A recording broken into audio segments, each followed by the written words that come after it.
Thank you, Arun. Thanks. It's such a pleasure to be here, and what a fascinating discussion it's been so far. Hearing from the four members of Parliament, and of course this very engaging and high energy panel discussion right now on India and EU, the bilateral relationship. As always, this panel is going last. We need to keep your attention, and we'll look to earn it. And we've got a fantastic set of panelists in here, which you've kindly introduced. Let me also commend the Europe India Center for Business and Industry on holding this third summit. It's very timely, given the formal India-EU summit taking place just a week from now, next Saturday in, well, technically in Porto in Portugal, but of course it's been converted to a virtual summit given current circumstances. It's also, while it's an opportune time, it's also a very poignant time, because in India, as we acknowledged earlier on in this session, it's a difficult time for so many people with the pandemic at its height of its outbreak. So, I join all of you in expressing solidarity to people in India. Many of you have friends, partners, colleagues who are going through difficult circumstances or have, suffered losses inside the people, their networks and families. So we absolutely offer solidarity to all of them. This panel is a really exciting one. I think we have four people who have been recognized by EICBI over the last couple of years under their program of India-EU 40 under 40. I've always found that to be a very commendable initiative, because when you look at awards and rankings, usually the recipients of those tend to be, the nominal heads. It's a prime minister or a CEO of a company or whatever being recognized for the efforts of their organization. I think what's great about this list is that you're recognizing individuals who've played a significant role in promoting the bilateral relationship, but also who are, as the name suggests, young enough that they're going to have a significant role to play over the next 2 decades, and an increasingly more important role. So we've got four great panelists. They have very long introductions. I think I know we're running late for time. So if for what I'll suggest to any of the audience here is, their names, you can look up their profiles and their accomplishments. I think EICBI has also shared their profiles inside their lists and other things. But what's exciting about this panel also is that they bring a set of views from various different parts of Europe as well. So we have people who've experienced and have lived in the eastern part of Europe, in the Nordic regions, in the southern periphery of Europe, and of course Western Europe, and of course many of them have been engaged or do hail from India. So I think I'd prefer to go straight into the discussion. And first off, just to invite all of them. So Zane, Joel, Stefania, and Kunal, a very, very warm welcome to the four of you here. If I may, I'd like to start with Zane. But before we kick this off, I'd like to put the last question on the panel first, so you get roughly about an hour or so to think about it. But I'll come back to the question right at the end of the discussion. So the last question is this. If you had to choose one word to describe what the India-EU relationship is going to be over the next 10 years, till 2030, what would that one word be? So the panelists have an hour to think about it. For the rest of you, if we have a very accomplished audience here as well, feel free to join in the chat and share what your word is on that score. So I'd like to start off with Zane. So Zane is a policy analyst. She has a lot of expertise under her, but I think for the purpose of this panel, we're focusing a lot on her expertise in the education side of things. The education sector, as we all know, over the last year has been dramatically impacted by the COVID pandemic. UNESCO said that more than 1 billion students had their studies impacted in some way or the other over the last years. And of course, it's been different situations in different places. In India and in the UK, the schools have opened recently after long periods of shutdown. In Europe, parts of Europe have operated the school system successfully through the pandemic.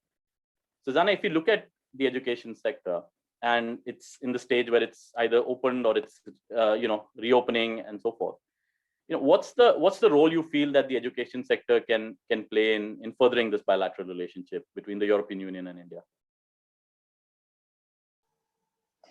Thank you very much for the question. Just to clarify, and in line with the previous remarks that were expressed about the value of the people-to-people interactions, I take part in my personal capacity. So let me start with an appraisal of the EU-India strategic partnership, a roadmap to 2025. We are very fortunate to have a comprehensive reference point for guidance. The roadmap covers both business and higher education, and thus there is no need to reinvent the wheel, I would say. My previous research focuses on higher education and research cooperation, as well as science diplomacy and educational diplomacy. The existing literature on both of the mentioned strands of diplomatic studies show that full-time studies abroad or exchange programs are valuable for acquiring diverse academic and applied training. And therefore, the section on people-to-people contacts of the roadmap is so vital for the EU-India partnership.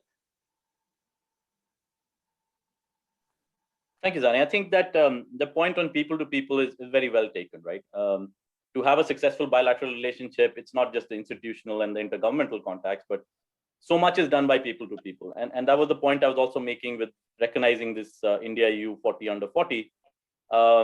It are the efforts which all of you are making end up forging the bilateral relationship in so many ways. If I may turn to Stefania next. Stefania is a fellow at CEPS, the Center for European Policy Studies, and in Brussels, she's considered one of the foremost experts on India and EU relations. She's lived in India and New Delhi and routinely writes articles and talks about it. So Stefania, an interesting time. We have the summit coming up next Saturday.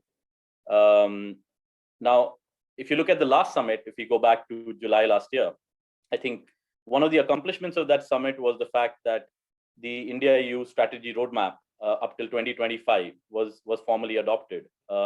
It's quite an interesting and exhaustive document. There are 118 points in it, if I'm not mistaken.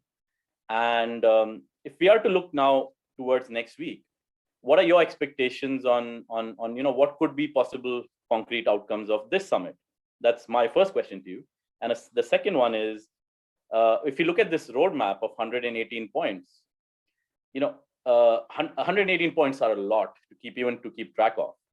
So how do both sides ensure that we're staying honest on implementing that agenda which has been decided? What could be the best governance framework to put in place to ensure that there's real progress made and not just a joint statement made to that effect?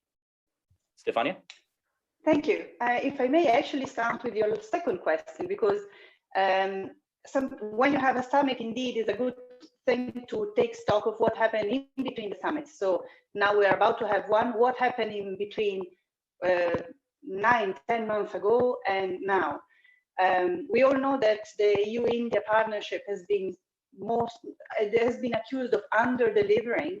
But if we actually look at what has been happening at high level between these 9 months, it's actually staggering. I mean, we had the first maritime security dialogue that happened in January. We had this month only, we had the human rights dialogue that has been resumed since 2013. We had the digital 5G, artificial intelligence talk as well at high level. We had foreign and security consultations. They met twice, and I'm actually having the doubt that maybe I'm missing a third trade high-level meeting. So, I mean, if we actually put this number of high-level meetings in the context of broader EU-India relation, we can actually see that finally we have moved on from the joint statement. We all agree on common values to let's do something. And we see the speed on which the implementation is actually going ahead, which is clearly a good thing. And so now, coming to the expectation of what we expect for next week, we actually see three, I think, are the most the deliverables that are expected. One is a degree of convergency on climate change. One is obviously moving forward on the trade issue. There has been already, of course, it has been mentioned several times, and that is obviously a complicated file. And one which is actually, to me, quite interesting, and I would like to say 2 words about it, is a connectivity partnership. Now, what is a connectivity partnership? Because connectivity is a little bit the buzzword that is going on right now, and it's actually difficult to pinpoint what exactly connectivity is. So in the eyes of the EU, this is quite new. It's not in the eyes of Asia, because we know that connectivity partnership in Asia have been implemented since almost a decade in several forms. But for the EU, it's quite a new approach for foreign policy. They have done one connectivity partnership in just a couple of years back with Japan, and that was the first one.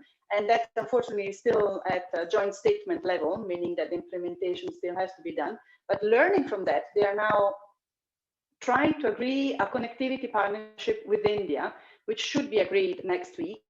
And that is, for me, quite a changing point, because this really enables a different level, like kind of like moving on from the joint statement to the implementing joint common values. That is really the shift that is happening, because this whole connectivity concept does nothing else than simply bringing coherency in a number of all the activities that various actors do in various areas, you know, from energy to people, they kind of like connect all the dots. And it also very importantly brings coherency within what the EU and its member states do, which of course, as you know, it can run on different level. So bringing all of this coherency, it really can be a game changer for the foreign policy and the bilateral relations. Of course, I stop here because there has been said much. There is something, a lot to say about this, but I stop here and I go more in detail if it is interesting.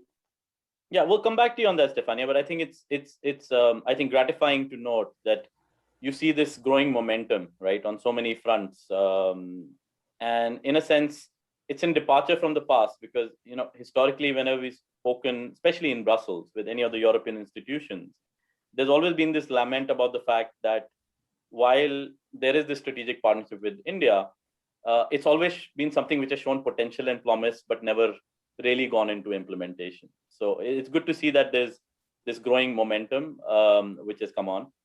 I think talking about taking things to execution and being specific, I think earlier in the session, you know, there was that question. I believe it was it Ashutosh who asked the MPs, Lord Ranger in particular, on specifics which will help businesses from both sides, you know, connect and invest into each other. We have with us Joel Fernandes. He's with the EBTC, the European Business and Technology Center, where he looks after the EU-India Policy Dialogue project. Now, through this initiative, I think a lot of very specific things are being done to help businesses on both sides. So, Joel, could you talk a little bit about it? Because I think in this room, there are people who are really interested in knowing more about that. And of course, their ecosystems, they can go back and do also let us know where we can learn more about the things which you're doing, so that they can go and share it with their networks and ecosystems too. Absolutely. Thanks everyone for having me here, and thanks Abhinav for your question. The business support to the EU-India Policy Dialogues project is a direct outcome of the new EU strategy on India, which was adopted in 2018. The aim of this project is to increase business involvement in strategic areas of bilateral cooperation between the EU and India. And these areas of bilateral cooperation form the policy dialogues in the sectors of energy, environment, climate change, ICT, and urbanization. The project was launched in 2019 to support businesses from the EU and to enter India and to actually plug them into the already existing EU-India projects.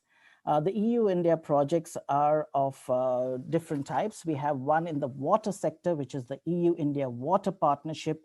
We have the Clean Energy and Climate Partnership Project. We also have the ICT Standardization and Collaboration Project between the EU and India. There is a project on Urban Partnership, and there's a project on resource efficiency and its initiatives.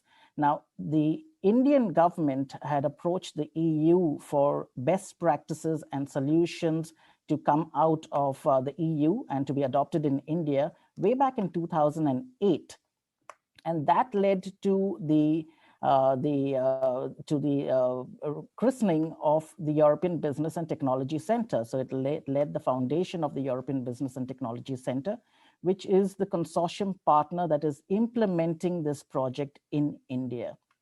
And in Marseille in 2008, when they adopted this project between the parliamentarians, so it's a brainchild of the European Parliament, the European Business and Technology Center, it was decided to actually handhold EU businesses and create some kind of an ecosystem in India, which would be viable for EU businesses to do business with India.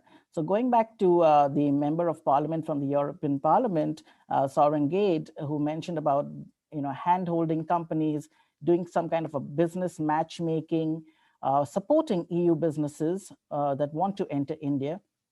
EBTC has been doing this ever since 2008.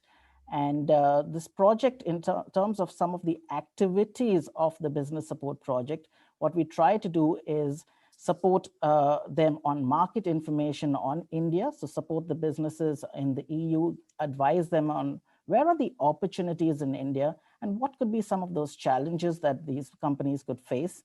We've also created diagnostic tools for companies to check in advance whether they are ready for India. And so we've got this India Readiness Kit, which we launched at the last EU-India Summit, which sort of advises companies to take an online quiz and to see whether they are ready for India. And this quiz has 5 modules, whether it's on finance, whether it's on IPR. IPR is a very important area for EU businesses, so seem to be a little clueless on what are the regulations that are existing in India and what they should know in advance. How do you hire people? So there's a module on on HR, and there's a general business module which can talk to you about what are the cultural norms in India, because we always talk about relationship building in India, and there are things about how do you set up in India, how do you find a partner in India, how do you do due diligence in India. So this India Readiness Kit has all that information. And we also have an EU Excellence in India program that supports EU businesses on the ground. So that program is a membership-led program where we invite EU businesses that focus on sustainability across its value chains. And we sort of give them some kind of visibility. So it's not only a project about helping EU companies come to India, but we also support EU businesses while they are in India. And just yesterday, we launched the EU Green Champions for India program, where we want to support EU businesses that are not yet in India, but have a focus on India, and somehow introduce them to the EU Excellence in India program. So these are companies that are from the EU or that are already in India, and do some kind of peer-to-peer coaching, peer-to-peer understanding of how did you set up in India as an EU company. How do you create a joint tender, for example, as an EU business or an SME that wants to enter India, but is looking out for some kind of a champion in India that can support them in entering the Indian market. So these are some of the areas that we focus on in the business support to the EU-India Policy Dialogues project. So I'll stop there and hand it over to you, Abhinav. That's very interesting, Joel, particularly the framework you're talking about of the doing an India readiness test or an index of that sort, right? I think that's quite an interesting thing to do. And probably if they don't have that, there's a potential for doing the reverse, which is for Indian companies to look at a European readiness index, or that might need to be fragmented into 27 separate calculators. I don't know. Depends on the thing. I like to bring in Kunal in at this stage because he's this topic you're talking about. He's been operating in this field for many years. So he was looking after the India office of the Danish, the Confederation of Danish Industry. And he has since been over the last decade back in Denmark and helping a lot of European businesses navigate their presence in India. Kunal, I think, if you look at this, I think in one way, if I'll just rewind and look at this whole session. I think one of the interesting insights for me in this session is this reflects a new dynamic in how India manages and runs its relationships with this part of the world. Because if you look at it historically, and there was a lot of reference to it in the previous panel, for India, always the UK has been its first bridge into Europe, right? And as a consequence of that, you know, all the numbers which were shared, there are about 850 Indian businesses invested in the UK. They make about 50 billion pounds in revenues, and they employ 120,000 or so people in the UK. A lot of those investments were made looking at the UK market, but actually looking at that as the natural point of entry into Europe. Obviously, now this is going to be a triangular relationship, as the session itself is, that there is a three-way relationship here. There's India, UK, India, EU, and of course the UK EU one being vitally important, as one of the previous panelists made that point, that the UK's trade with Germany is higher than the UK's trade with India, and that will remain so for a while. So I think when you look at all of these, and you're advising Indian businesses which are looking to come into Europe now, what are you talking about in practical terms? Are you still advising them to stay in London, or is there an opportunity here for places like Copenhagen, or it could be the Netherlands or Germany, which are, I'm talking from a language point of view, that might be easier points of integration because of the the proliferation of English, versus some of the southern periphery countries where it's harder to operate in English. I don't know. What are the conversations which are going on with your clients and the people you're advising? Thank you, Abhinav, for this kind introduction, and thank you all for participating here and having me as part of the panel, and thank you in particular to the distinguished speakers earlier. I've been in this field for more than a decade, as you rightly said, Abhinav, and yet it's always fascinating that when you gather a lot of people with interesting insights and experiences, you always learn new things. And I've also noted down a few new points here today. So I already feel very thankful for being here.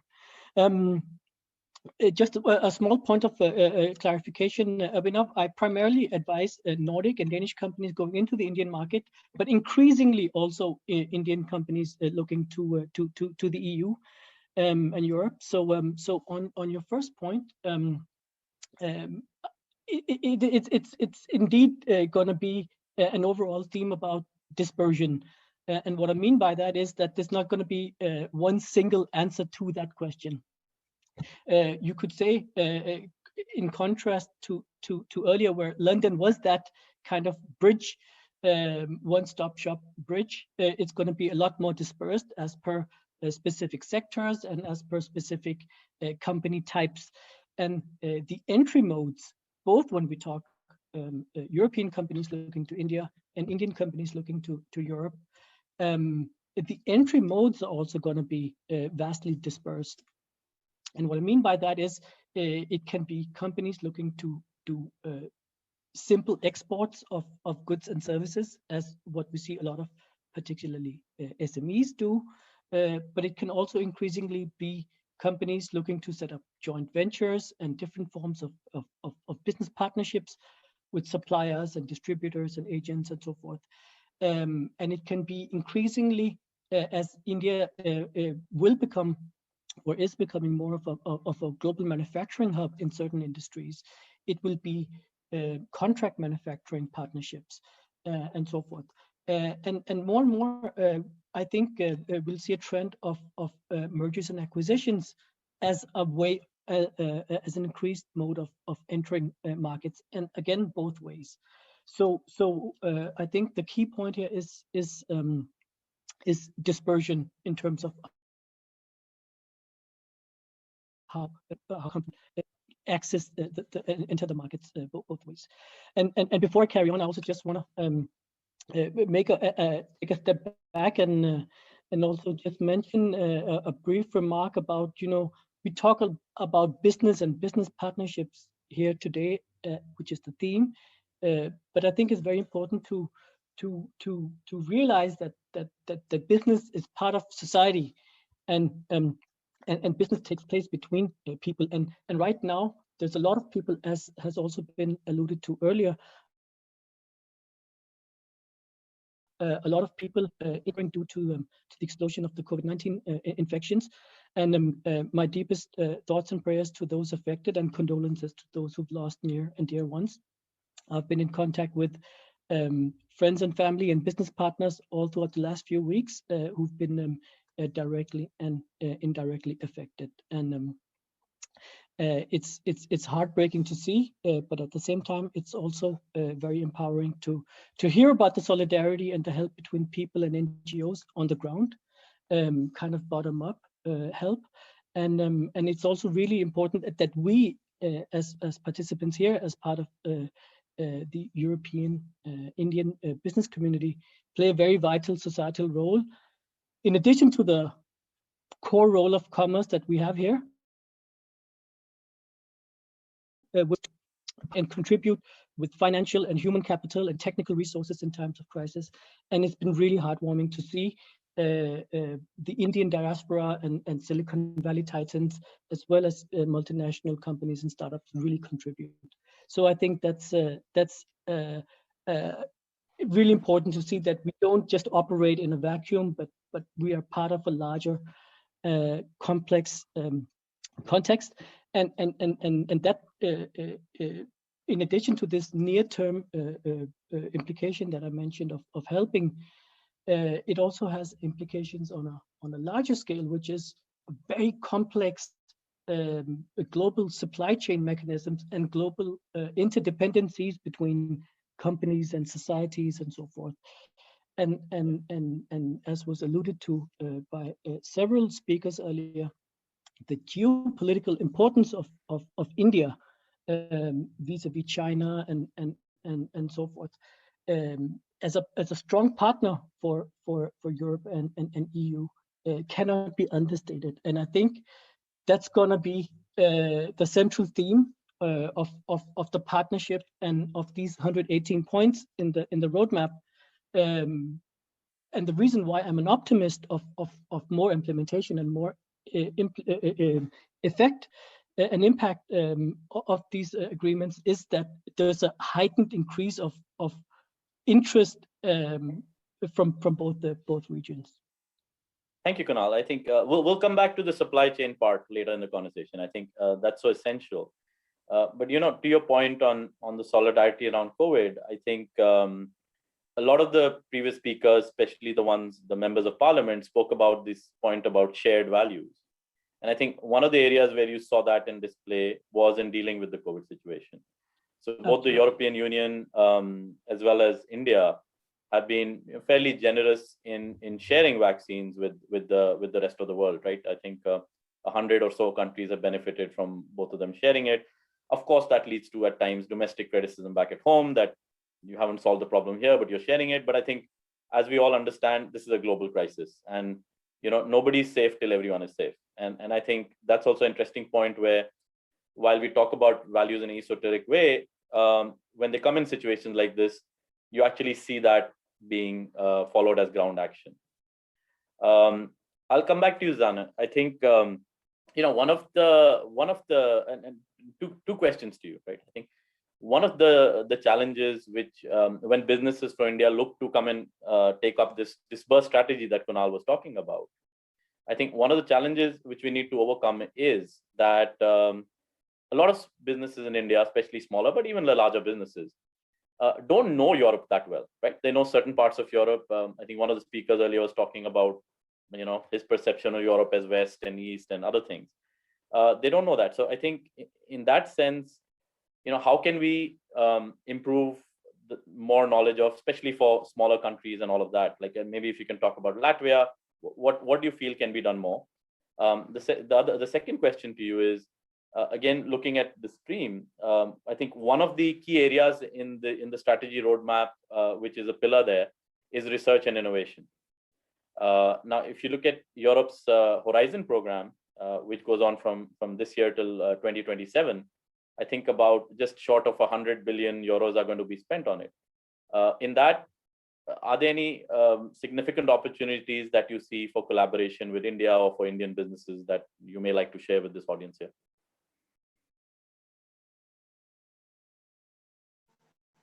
Thank you very much for your two questions. So I'll start chronologically with the first one. So during the first Asia-Europe Sustainable Connectivity Scientific Conference held last September, I had the pleasure of pointing out towards Latvia as a promising example that the earlier identified gap in student flows from Asia to Europe is gradually decreasing.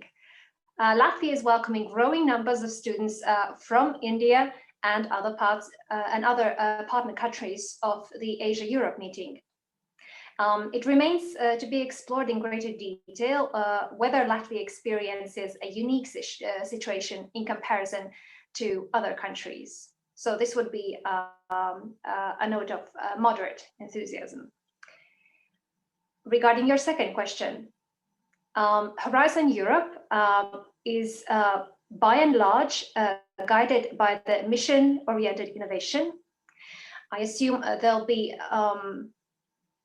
lots of weight in this factor for future EU-India cooperation.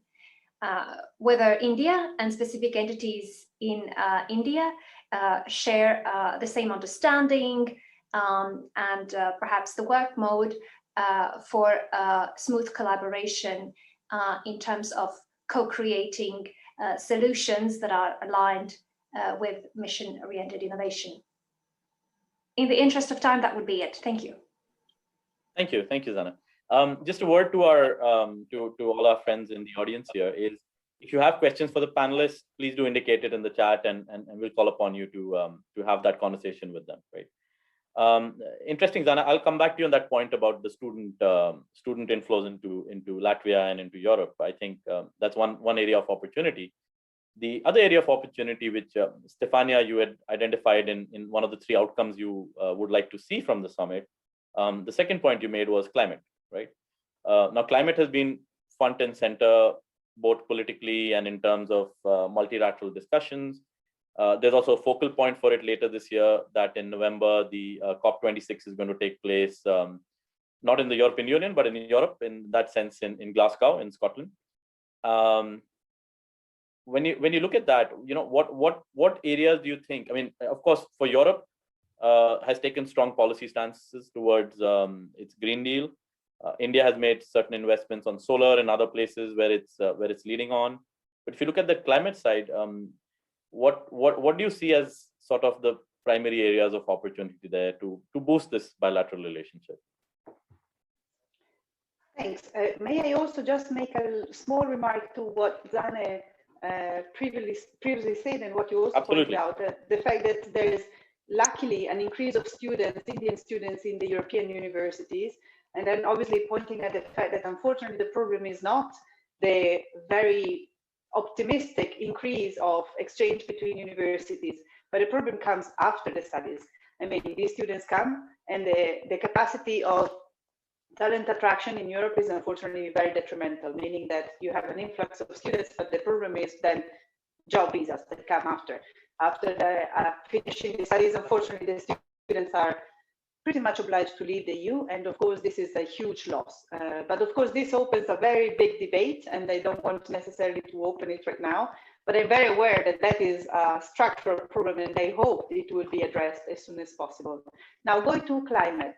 When it comes to climate, I would actually reverse the question. What is not an opportunity? I mean, you have the whole, the challenges that are in front of us and the potential that are in front of us are so huge that they actually have a hard time identifying what are not the opportunities that are over there. Because when it comes to all aspects of it, of course, all geared towards the transition of the economy towards a sustainable and green economy. And there you have the whole transition also to a sustainable, you know, to the whole renewable, but also the energy transportation, the energy grid. I mean, the whole ecosystem around the climate change is so much filled with opportunities. Of course, the issue here, and then we come back to the whole connectivity partnership, because energy is one of the 4 ways in which connectivity is interpreted for the EU, which are people to people, and we have been mentioning it, infrastructure, the more classic, you know, roads and bridges, etc., energy, and digital. Digital, we had a little bit in the previous panel, a few words have been said about it. So no need to dwell more into that, but the whole energy, and you give the perfect opportunity. I hope, and this is really the expectation, that this connectivity partnership will provide the tools for the private sector to actually enter this foreign policy. The difference pretty much is that for the first time, the public sector is calling for private money to implement their foreign policy priorities, explicitly said. So you have a different way of implementing your foreign policy priorities. And in the energy sector, you really have an opportunity. So now let's see actually what will be included into this connectivity partnership agreement and what is going to be the level of detail, because again, the devil, especially in this case, is in the level of detail, how we're going to do it, which projects, in which geographies, in which priorities, with which funding especially. We know that energy is going to be one priority. What I expect is that in these 4 areas, there's not going to be a ranking of areas. What I expect is going to be ranking within the areas.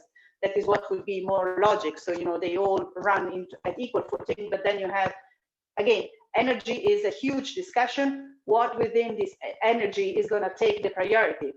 And we will actually have to wait for a little week to see what is going to be the outcome. But for sure, that is the most promising and concrete tool that we are about to receive to finally implement on this as well.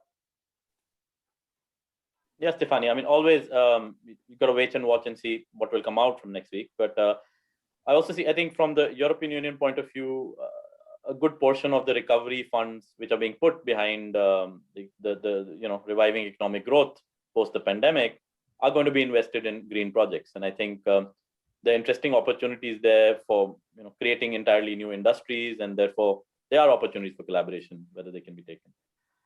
Joel, coming back to you, I mean, we are talking about, I think Kunal mentioned that point about that his expectation that as we look at more cross-border increase in volume, one of the mechanisms which will be used is mergers and acquisitions, right?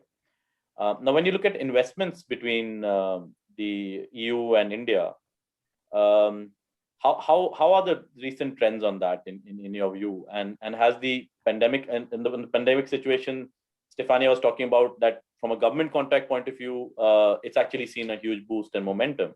But from a business point of view, has there been some sort of a negative impact when you look at the whole investment scenario over the last year? And what's your outlook on it? Yeah, so thanks for that question, Abhinav. In terms of trends, we see over the last couple of months, a lot of companies are still doing business from the EU to India, and they're still having those negotiations. And they are, in fact, there was a German company that set up an entire water treatment facility in India virtually. Otherwise, usually they would send 2 or 3 technicians, get to India, and then set it up. This was done completely virtually. So these are the new trends that are taking place. We also see a lot of companies in the fintech, agri-tech, high-tech, deep tech. These are the kind of companies that from the EU that are looking at India in terms of a new trend. Earlier, it was, of course, the automobile and the high precision manufacturing companies. Of course, those are the ones that still look at India. In fact, I have wanted to push back on the member of parliament of UK that talked about, looking at the Chinese list of products and looking at candles and knickknacks to be manufactured in India. I don't think India wants to position itself in manufacturing those kind of products. It doesn't want to look at it as a sweatshop, you see. We want to look at India as a high-tech, deep-tech manufacturing hub of Industry 4.0, as we call it now. And that's what I wanted to push back with, no offense to the member of parliament. In terms of COVID, yes, we did a study actually as part of the business support to the EU-India Policy Dialogues project, just to see if there was any, we did a survey to see if the appetite for India would reduce during the pandemic as well as post the pandemic. On the contrary, it was the opposite. A lot of companies, yes, they are sort of going slow right now because with the situation in India, they want to be a little, they want to play safe.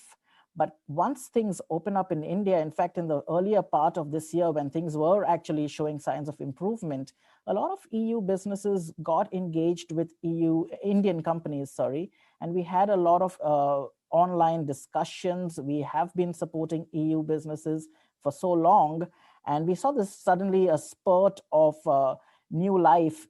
Since last year, we were really trying to, piggyback and find out, cherry pick, I would say, on which were the right companies and if there was any interest. But now there's a solid interest. So I don't think the COVID situation has been an impediment in terms of EU-India business dialogue and relations. Yes, for the short term, yes, we will, of course, look at some kind of a holdback. But going forward, once things open up, we see positive signs. And I think that would make a lot of business sense for any business in Europe to just hold back for the short term when it comes to India with the current situation. And, we always say when it comes to doing business with India, you need to be there on the ground to understand the market, to get the flavor and the feel of India. Unfortunately, when it comes to a digital context, you really don't get that feeling. So I think post the pandemic, this is going to really be a boost in terms of EU-India business collaborations. Thank you. Yeah, Joel, I mean, you talk about the flavors of India, and I think for the those of us in the UK and Europe, it's lunchtime, right? So that always reminds you that while these virtual events are great, I think one of the things you miss in the physical events is also that opportunity to, share a meal and a coffee and engage, right? So Kunal, I think coming to a different segment of things, and it might be relevant to your client set of your clients in Europe whom you're advising to on their presence in India and the strategy for India, is when you look at the SME sector, or as what it's called in India, the MSME, right? The medium, small, and micro enterprises. Now, from an India point of view, it's a key part of its policy. So in the Indian administration believes that in its push towards a $5 trillion economy, the growth of this sector is vitally important, right? Europe in many ways is already in the future there and ahead of it, right? I mean, if you just look at some statistics, let's take Germany, for instance. About half of the German economy is, by economic terms, is composed of the Mittelstand, or the small and medium sector. And 60% of employment in Germany is done by these companies. India is a little behind. I think a third of India's economy is in MSME, and in terms of employment, it's about a quarter or so of the labor force. When Indian businesses look at how Europe has built its economy, are there any lessons you see that you'd like to give to people who are here, who are running many of these enterprises, and or have people in the network who do so? What's the advice you give to the smaller enterprises in India? Thanks for a very thoughtful question here, Abhinav. I think the whole, if you take a step back, the whole question of businesses from one region matching with the businesses from the other region, be it European companies vis-a-vis the Indian market or vice versa, it's a tricky one, and you gotta tread with a lot of caution, because if you don't, and that's where Joel's readiness tool comes in, and I've had the pleasure of working with Joel earlier as well with some of these kind of issues. Because if you don't tread carefully, you can end up losing a lot of money and taking a lot of risk, which you clearly don't want as a company. Or if you are overly cautious and see too many risks in business endeavors in the other region, then you may lose out on opportunities. So the whole question of risk calibration, so to speak, becomes a very vital one, and expecting SMEs to do that on their own is not a realistic one. So therefore, the role of partners and consultants and advisors, public, private, and so forth, become very, very vital.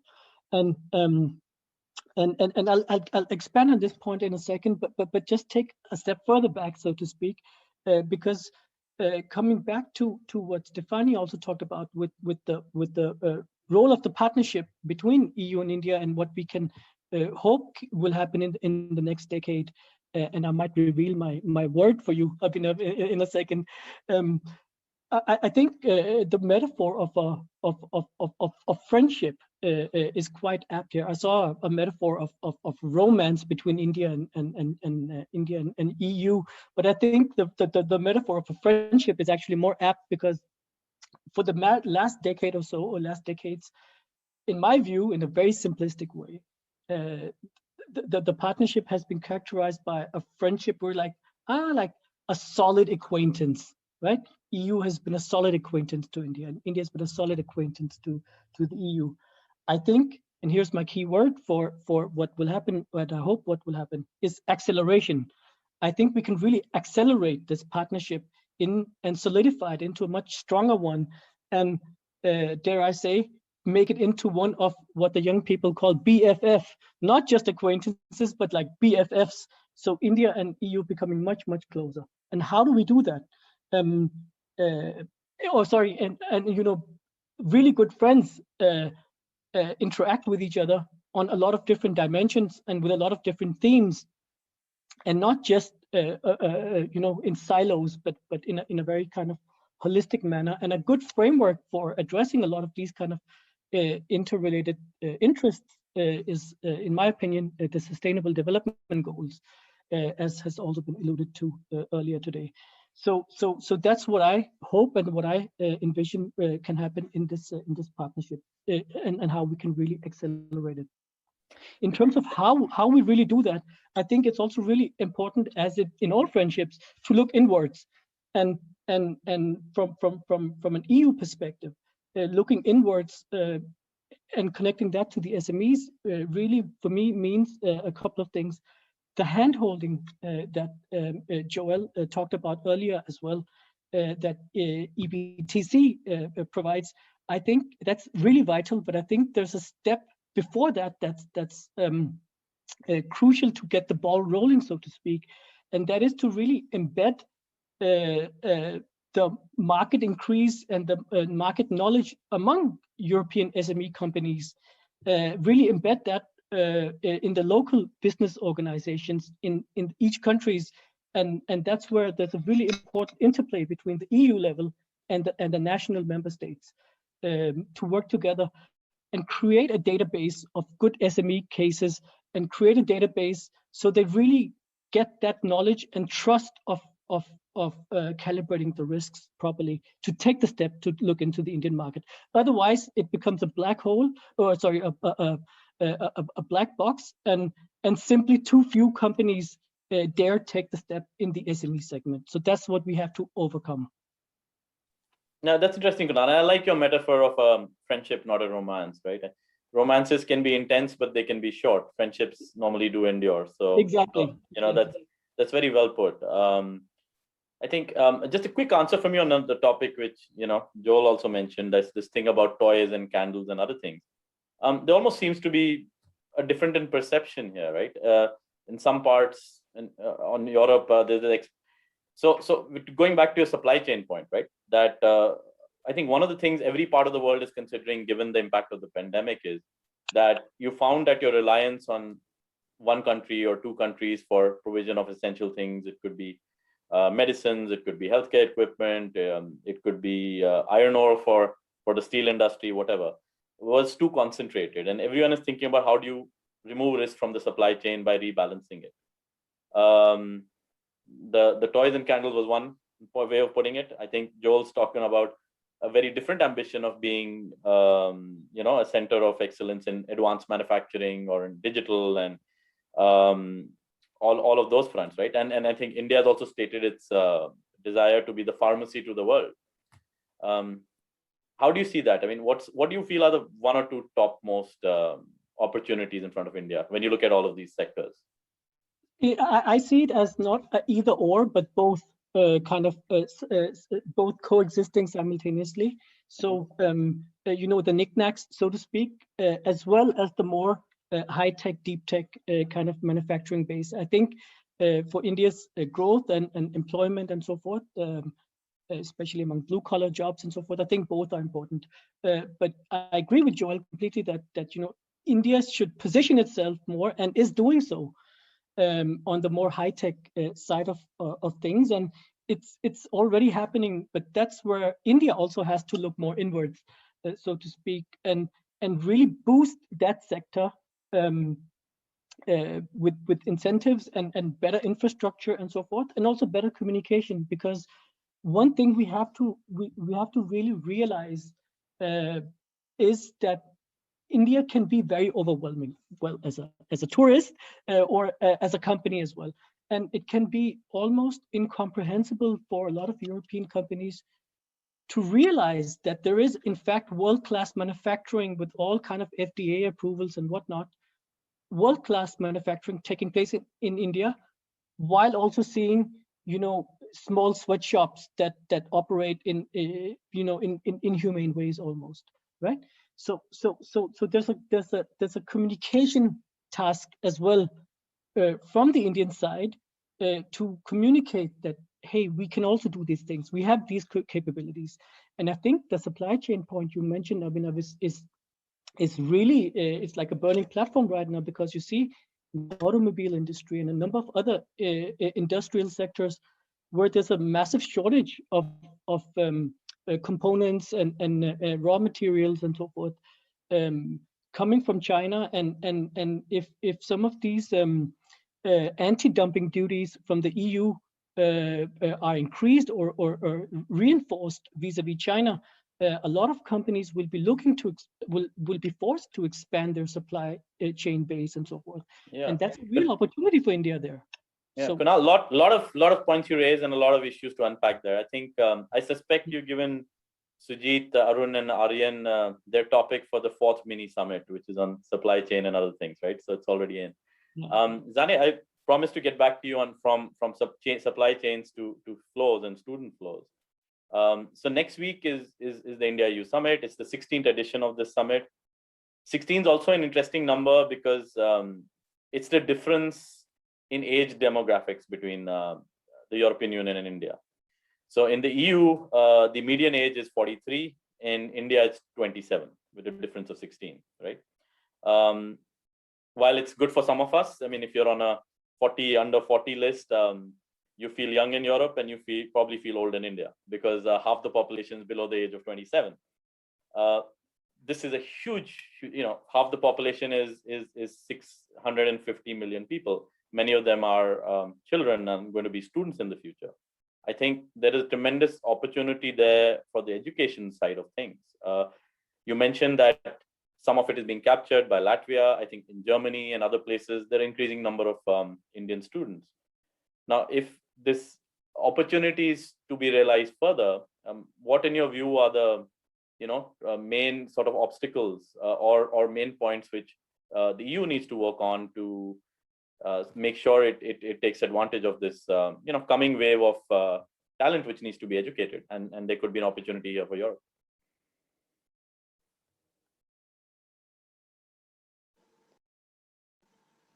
Thank you for the question. A rather challenging one, I must say.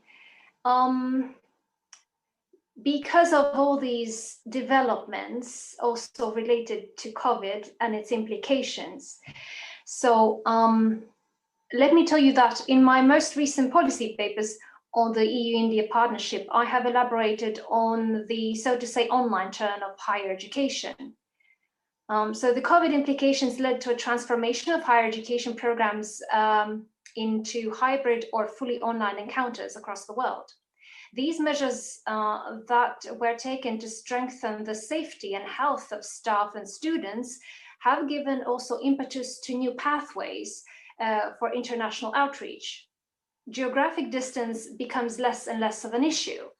And moreover, the EU support for open access publishing advocated over the past years gives further boost for intensive learning opportunities and impressive repositories of academic and applied literature.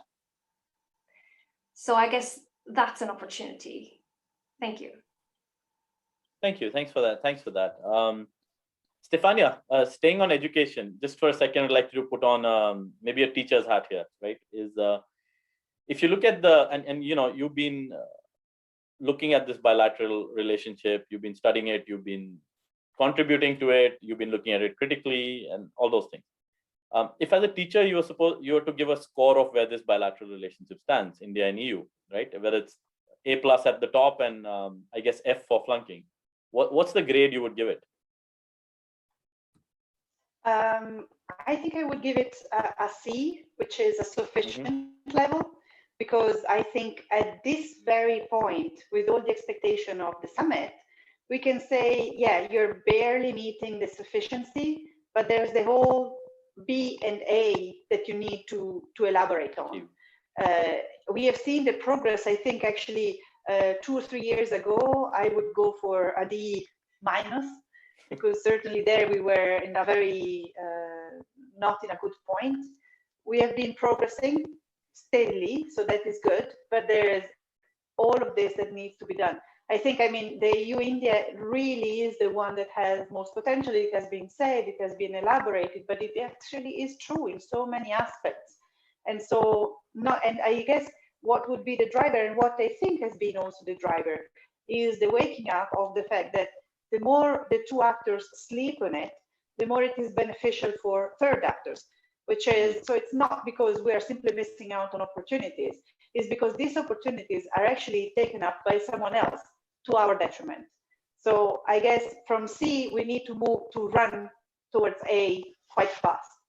Yeah, well, not bad. We're already from D- to C. I think obviously some extra tuition is required, but I suspect it also gives an idea to you, Joel. You've built that India Readiness Index. Maybe those 118 points on the strategic roadmap can actually get a score in terms of grades or whatever as we go across and see the implementation agenda.